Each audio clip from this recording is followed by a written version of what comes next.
Chapter 8. Joe Meets Apollyon. "Girls, where are you going?" asked Amy, coming into their room one Saturday afternoon, and finding them getting ready to go out with an air of secrecy which excited her curiosity. "Never mind, little girls shouldn't ask questions," returned Joe sharply. "Now, if there is anything mortifying to our feelings when we are young, it is to be told that, and to be bidden to run away, dear, is still more trying to us." Amy bridled up at this insult, and determined to find out the secret, if she teased for an hour. Turning to Meg, who never refused her anything very long, she said coaxingly, "Do tell me. I should think you might let me go too, for Beth is fussing over her piano, and I haven't got anything to do, and am so lonely." "I can't, dear, because you aren't invited," began Meg, but Joe broke in impatiently. "Now, Meg, be quiet, or you will spoil it all.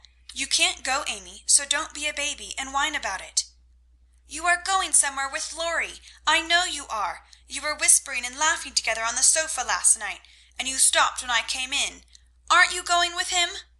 "Yes, we are. Now do be still and stop bothering."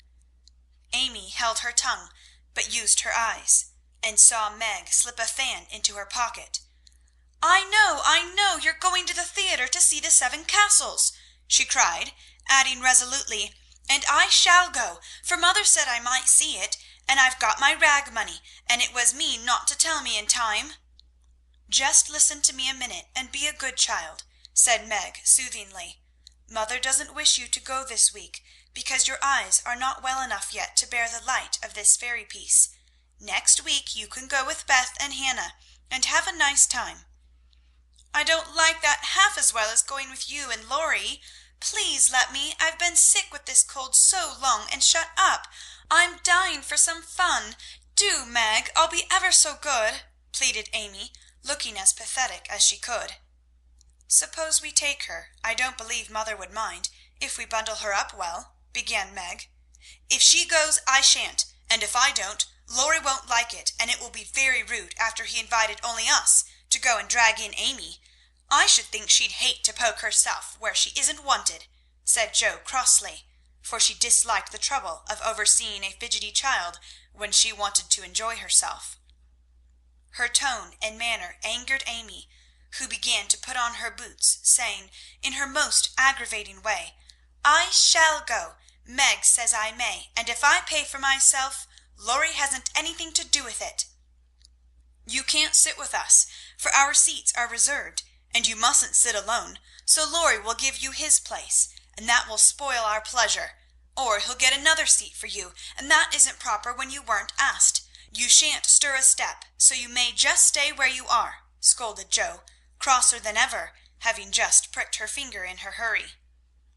Sitting on the floor with one boot on, Amy began to cry, and Meg to reason with her, when Laurie called from below, and the two girls hurried down, leaving their sister wailing. For now and then she forgot her grown-up ways, and acted like a spoiled child. Just as the party was setting out, Amy called over the banisters in a threatening tone, "You'll be sorry for this, Joe March. See if you ain't." "Fiddlesticks!" returned Joe, slamming the door. They had a charming time, for the Seven Castles of the Diamond Lake was as brilliant and wonderful as heart could wish. But in spite of the comical red imps, sparkling elves, and the gorgeous princes and princesses, Joe's pleasure had a drop of bitterness in it. The fairy queen's yellow curls reminded her of Amy, and between the acts she amused herself with wondering what her sister would do to make her sorry for it. She and Amy had had many lively skirmishes in the course of their lives, for both had quick tempers, and were apt to be violent when fairly roused. Amy teased Joe, and Joe irritated Amy, and semi-occasional explosions occurred, of which both were much ashamed afterward. Although the oldest, Joe had the least self-control, and had hard times trying to curb the fiery spirit which was continually getting her into trouble. Her anger never lasted long, and having humbly confessed her fault, She sincerely repented and tried to do better. Her sisters used to say that they rather liked to get Jo into a fury, because she was such an angel afterward. Poor Jo tried desperately to be good, but her bosom enemy was always ready to flame up and defeat her, and it took years of patient effort to subdue it. When they got home, they found Amy reading in the parlour. She assumed an injured air as they came in, never lifted her eyes from her book, or asked a single question. Perhaps curiosity might have conquered resentment, if Beth had not been there to inquire and receive a glowing description of the play. On going up to put away her best hat, Jo's first look was toward the bureau, for in their last quarrel Amy had soothed her feelings by turning Jo's top drawer upside down on the floor. Everything was in its place, however, and after a hasty glance into her various closets, bags, and boxes, Jo decided that Amy had forgiven and forgotten her wrongs. There Jo was mistaken, for next day she made a discovery which produced a tempest. Meg, Beth, and Amy were sitting together late in the afternoon, when Jo burst into the room, looking excited and demanding breathlessly, "Has anyone taken my book?" Meg and Beth said "No" at once, and looked surprised.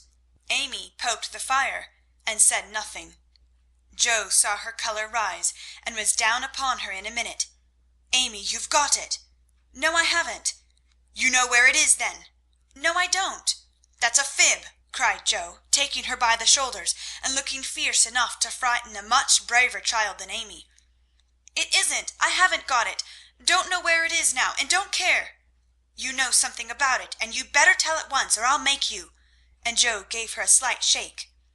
"Scold as much as you like, you'll never see your silly old book again," cried Amy, getting excited in her turn. "Why not?" "I burned it up." "What?" "My little book I was so fond of and worked over, and meant to finish before father got home." "Have you really burned it?" said Jo, turning very pale, while her eyes kindled and her hands clutched Amy nervously.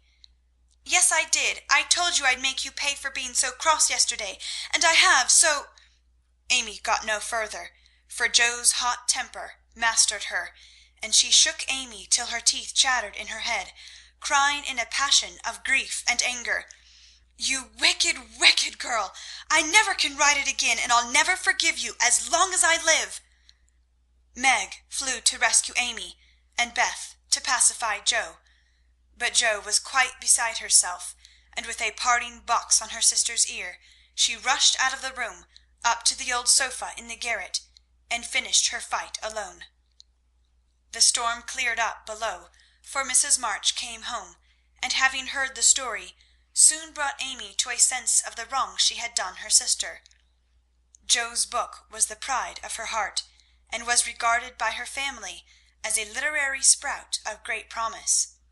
It was only half a dozen little fairy tales, but Jo had worked over them patiently, putting her whole heart into her work, hoping to make something good enough to print. She had just copied them with great care, and had destroyed the old manuscript, so that Amy's bonfire had consumed the loving work of several years. It seemed a small loss to others, but to Jo it was a dreadful calamity, and she felt that it never could be made up to her. Beth mourned as for a departed kitten, and Meg refused to defend her pet. Mrs. March looked grave and grieved, and Amy felt that no one would love her till she had asked pardon for the act which she now regretted more than any of them. When the tea bell rang, Jo appeared, looking so grim and unapproachable that it took all Amy's courage to say meekly, "Please forgive me, Jo. I'm very, very sorry." "I never shall forgive you," was Jo's stern answer, and from that moment she ignored Amy entirely. No one spoke of the great trouble, not even Mrs. March, for all had learned by experience that when Jo was in that mood, words were wasted, and the wisest course was to wait till some little accident, or her own generous nature, softened Jo's resentment and healed the breach. It was not a happy evening, for though they sewed as usual while their mother read aloud from Bremer, Scott, or Edgeworth, something was wanting, and the sweet home peace was disturbed. They felt this most when singing time came, for Beth could only play, Joe stood dumb as a stone, and Amy broke down, so Meg and mother sang alone. But in spite of their efforts to be as cheery as larks, the flute-like voices did not seem to chord as well as usual, and all felt out of tune. As Joe received her good-night kiss, Mrs. March whispered gently, "My dear, don't let the sun go down upon your anger. Forgive each other, help each other, and begin again tomorrow." Joe wanted to lay her head down on that motherly bosom, and cry her grief and anger all away, but tears were an unmanly weakness, and she felt so deeply injured that she really couldn't quite forgive yet. So she winked hard, shook her head, and said gruffly, because Amy was listening, "It was an abominable thing, and she doesn't deserve to be forgiven." With that she marched off to bed, and there was no merry or confidential gossip that night. Amy was much offended that her overtures of peace had been repulsed, and began to wish she had not humbled herself, to feel more injured than ever, and to plume herself on her superior virtue in a way which was particularly exasperating. Joe still looked like a thundercloud, and nothing went well all day. It was bitter cold in the morning. She dropped her precious turnover in the gutter. Aunt March had an attack of the fidgets. Meg was sensitive. Beth would look grieved and wistful when she got home, and Amy kept making remarks about people who were always talking about being good, and yet wouldn't even try when other people set them a virtuous example. "Everybody is so hateful. I'll ask Laurie to go skating. He is always kind and jolly, and will put me to rights, I know," said Joe to herself, and off she went. Amy heard the clash of skates, and looked out with an impatient exclamation. "There, she promised I should go next time, for this is the last ice we shall have. But it's no use to ask such a cross-patch to take me." "Don't say that. You were very naughty, and it is hard to forgive the loss of her precious little book. But I think she might do it now, and I guess she will if you try her at the right minute," said Meg. "Go after them. Don't say anything till Joe has got good-natured with Laurie. Then take a quiet minute, and just kiss her or do some kind thing, and I'm sure she'll be friends again with all her heart." "I'll try," said Amy, for the advice suited her, and after a flurry to get ready, she ran after the friends, who were just disappearing over the hill. It was not far to the river, but both were ready before Amy reached them. Joe saw her coming and turned her back. Laurie did not see, for he was carefully skating along the shore, sounding the ice, for a warm spell had preceded the cold snap. "I'll go on to the first bend, and see if it's all right before we begin to race," Amy heard him say, as he shot away, looking like a young Russian in his fur-trimmed coat and cap.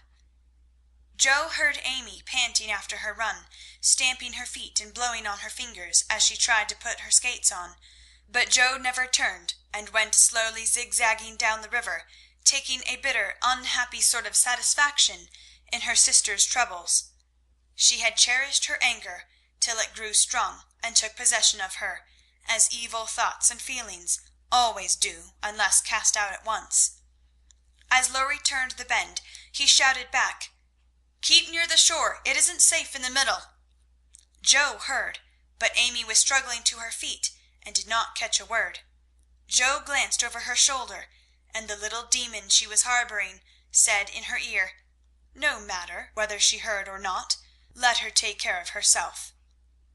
Laurie had vanished round the bend. Joe was just at the turn, and Amy far behind, striking out toward the smoother ice in the middle of the river. For a minute Joe stood still with a strange feeling in her heart.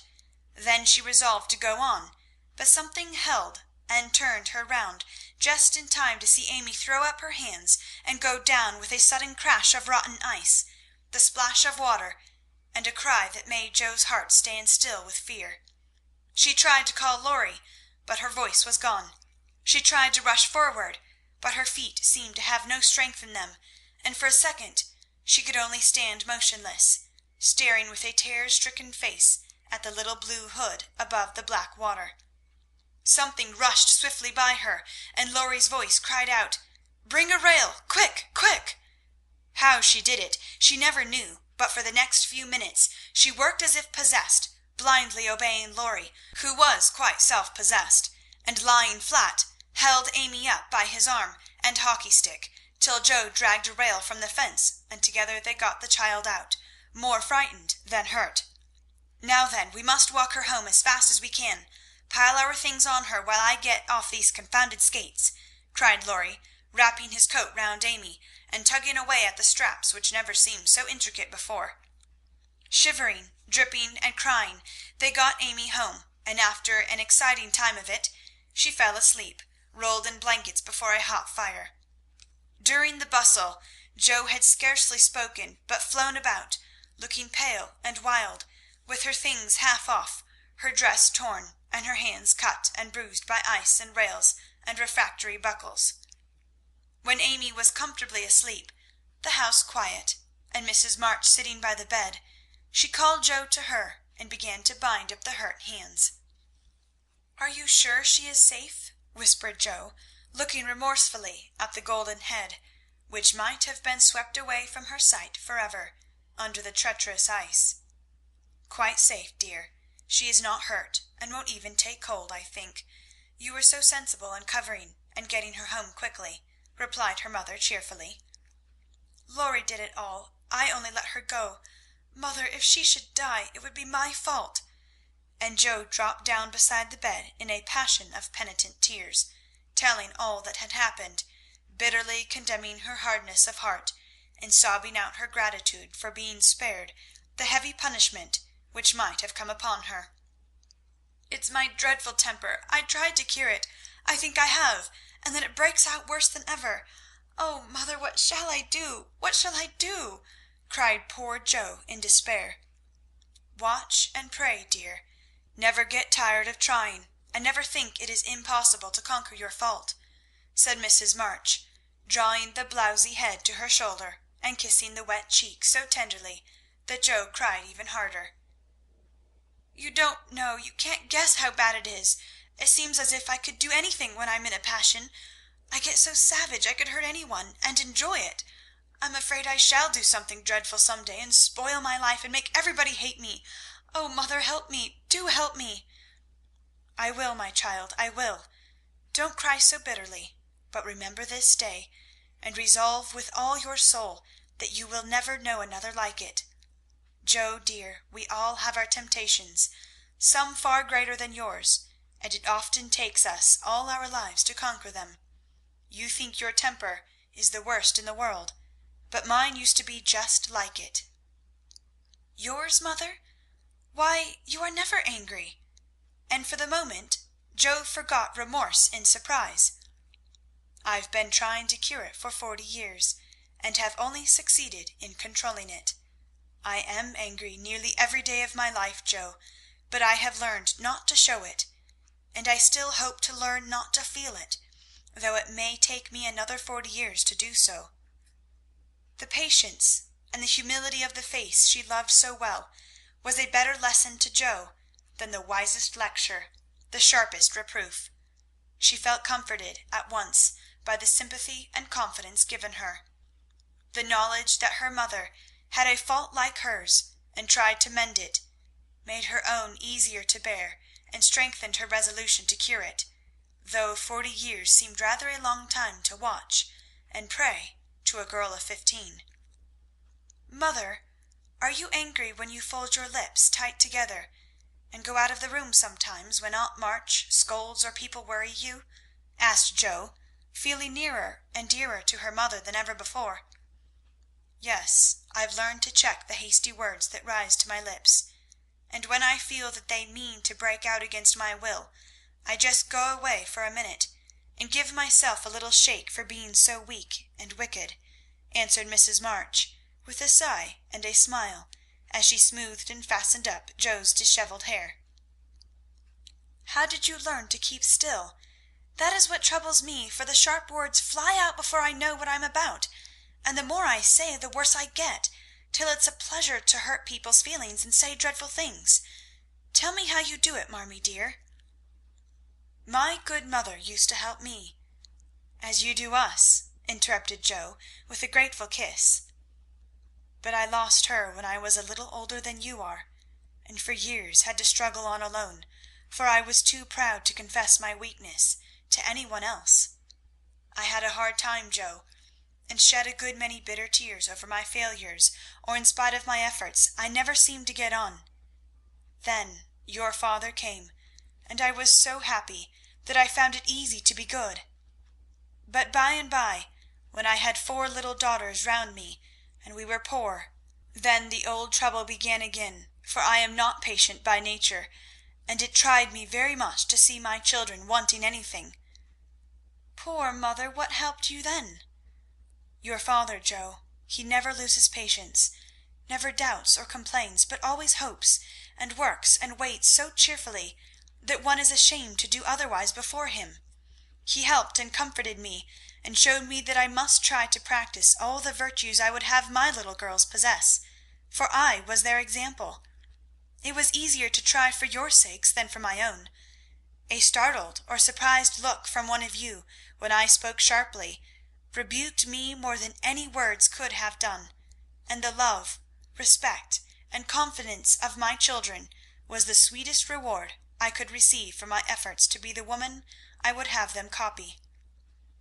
"Oh, mother, if I'm ever half as good as you, I shall be satisfied," cried Joe, much touched. "I hope you will be a great deal better, dear, but you must keep watch over your bosom enemy, as father calls it, or it may sadden, if not spoil, your life. You have had a warning. Remember it, and try with heart and soul to master this quick temper before it brings you greater sorrow and regret than you have known to-day." "I will try, mother, I truly will, but you must help me, remind me, and keep me from flying out. I used to see father sometimes put his finger on his lips, and look at you with a very kind but sober face, and you always folded your lips tight and went away. Was he reminding you then?" asked Joe softly. "Yes, I asked him to help me so, and he never forgot it, but saved me from many a sharp word by that little gesture and kind look." Joe saw that her mother's eyes filled, and her lips trembled as she spoke, and fearing that she had said too much, she whispered anxiously, "Was it wrong to watch you and to speak of it? I didn't mean to be rude, but it's so comfortable to say all I think to you, and feel so safe and happy here." "My Joe, you may say anything to your mother, for it is my greatest happiness and pride to feel that my girls confide in me, and know how much I love them." "I thought I'd grieved you." "No, dear, but speaking of father reminded me how much I miss him, how much I owe him, and how faithfully I should watch and work to keep his little daughters safe and good for him." "Yet you told him to go, mother, and didn't cry when he went, and never complain now, or seem as if you needed any help," said Joe, wondering. "I gave my best to the country I love, and kept my tears till he was gone. Why should I complain, when we both have merely done our duty, and will surely be the happier for it in the end? If I don't seem to need help, it is because I have a better friend, even than father, to comfort and sustain me. My child, the troubles and temptations of your life are beginning and may be many, but you can overcome and outlive them all if you learn to feel the strength and tenderness of your heavenly Father as you do that of your earthly one. The more you love and trust him, the nearer you will feel to him, and the less you will depend on human power and wisdom. His love and care never tire or change, can never be taken from you, but may become the source of lifelong peace, happiness, and strength. Believe this heartily, and go to God with all your little cares and hopes and sins and sorrows, as freely and confidingly as you come to your mother." Joe's only answer was to hold her mother close, and in the silence which followed the sincerest prayer she had ever prayed, left her heart without words. For in that sad yet happy hour she had learned not only the bitterness of remorse and despair, but the sweetness of self-denial and self-control, and led by her mother's hand, she had drawn nearer to the Friend who always welcomes every child with a love stronger than that of any father, tenderer than that of any mother. Amy stirred and sighed in her sleep, and as if eager to begin at once to mend her fault, Jo looked up with an expression on her face which it had never worn before.